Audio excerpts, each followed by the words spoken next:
sa kadaugan sa atong Dios. Ang tanang katawan sa kalibutan nakita sa kadaugan sa atong Dios.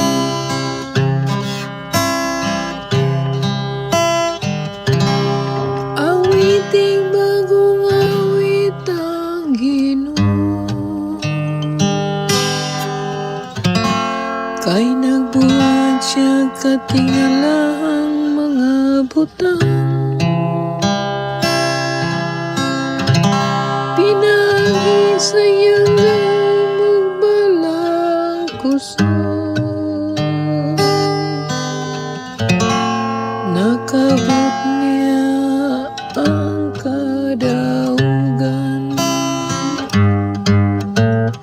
Ang tanang katawan sa kalibutan nakita sa kadaugan sa atong Dios.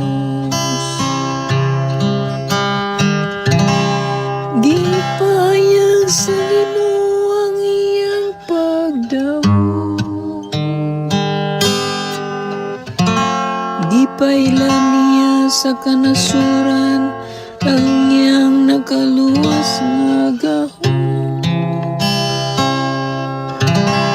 Gituman niya ang iyang mga sab sa katawan sa Israel. Uban sa walay paglubad nga gugma o pagkamaunungon, ang tanang katawan sa kalibutan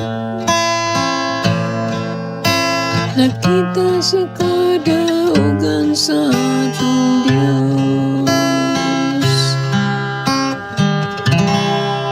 Dahigang Ginoo dinuyugan sa mga alpan, pagtugtog ug huni diha sa mga alpan. Bulot ang mga trumpeta ug mga budyong, singgit sa kalipay atubangan sa Ginoo ang atong Hari. Ang tanang katawan sa kalibutan nakita sa